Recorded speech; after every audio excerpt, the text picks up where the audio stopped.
Hello, dear wine lovers. Welcome once again to Hogar de Vinos, the weekly podcast where we explore the fascinating world of wine with passion and knowledge. I'm Maria. And I'm Manuel. We're connecting with you from the sunny city of Orlando, Florida, where the sun shines as brightly as our desire to talk about wine. Today, we have an especially tasty episode.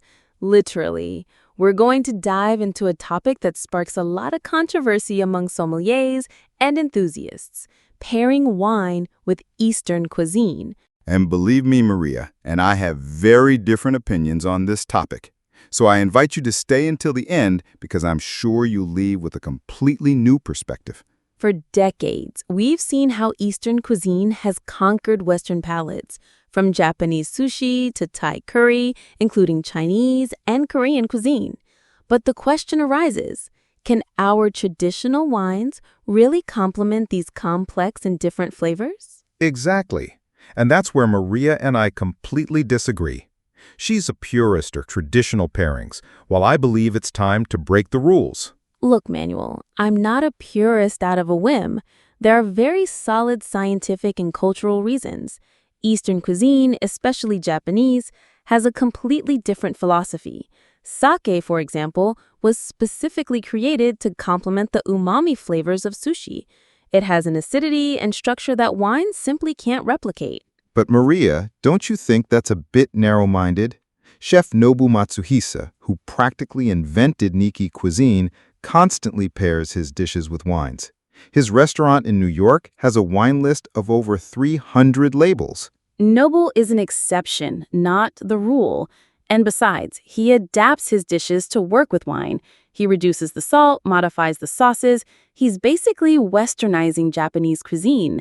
That's not authentic pairing, it's adaptation. And what's wrong with adaptation? Cuisine evolves, Maria. I remember last year, I tried an Alsatian Gewürztraminer with pad thai in a Bangkok restaurant, and it was a revelation. The aromas of the wine perfectly complemented the Thai spices. But that's the problem, Manuel. You're talking about an anecdotal experience. Studies from the Wine Research Institute in Davis, California, show that the tannins in red wine react negatively with the fermented flavors so common in Asian cuisine. Kimchi, miso, soy sauce, all these ingredients have umami levels that simply clash with the structure of wine. You're citing studies from over a decade ago, Maria. Enology has advanced a lot. Natural wines, for example, have fewer sulfites and a more complex fermentation that makes them more compatible with fermented flavors. Just last month, Japanese sommelier Shinya Tasaki won the World Sommelier Competition, pairing precisely sake and wine in the same dinner. Shinya is brilliant, I won't deny that. But notice what you're saying, pairing sake and wine. He's not replacing one with the other, he's using both.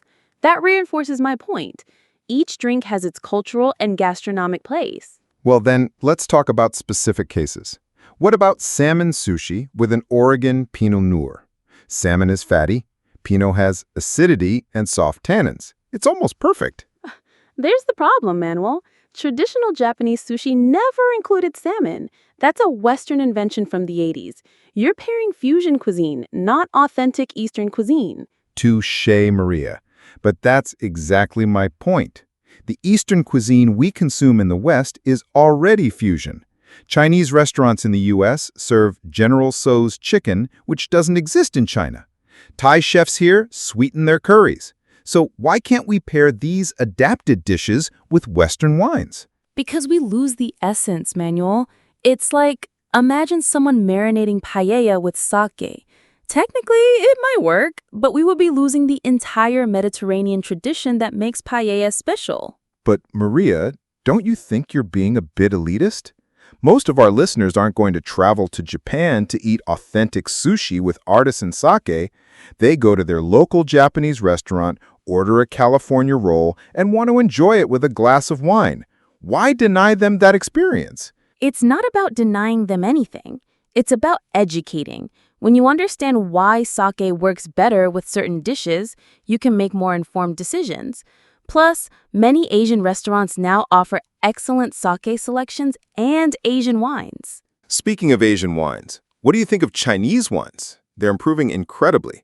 Cabernet Sauvignon from Ningxia is gaining international recognition. That's different, Manuel. We're talking about wines produced in Asia, not pairing Western wines with Asian cuisine. And yes, some Chinese wines are excellent, but note that many are using Western varieties adapted to the Asian terroir. Exactly, adaptation. That's what I've been saying. Gastronomy is global now. My niece, who studied at the Culinary Institute of America, told me her professors teach that the best pairing is the one that works for the diner, regardless of traditional rules. Your niece has good professors, but we have to be careful. Without fundamentals, we could end up recommending Barolo with ceviche just because someone liked it.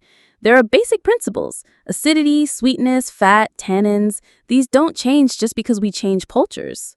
But those principles can be applied to any cuisine, Maria. A semi-sweet German Riesling with Chinese sweet and sour chicken works perfectly. The acidity of the wine cuts the fat of the fried chicken, and the residual sugar complements the sauce. Fine, Manuel. That example isn't bad. But I insist we must be careful. Not everything that technically works respects the original intent of the dish. And there we arrive at an interesting point. Does the original intent matter more than the experience of today's diner? I think both are important, Manuel. We can innovate without losing respect for tradition. Maybe the key is to first understand the rules before breaking them. On that, we agree. And maybe the answer isn't black and white. Perhaps there's room for both approaches. Well, dear listeners, as you can see, we're so passionate about this topic, we could go on debating for hours. But we want to know what you think. Exactly.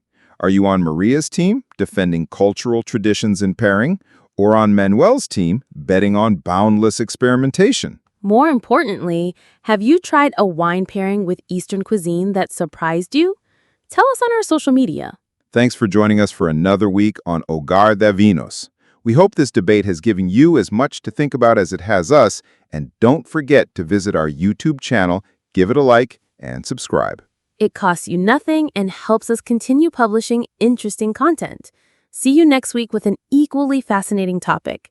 In the meantime, remember that wine is better appreciated when better understood.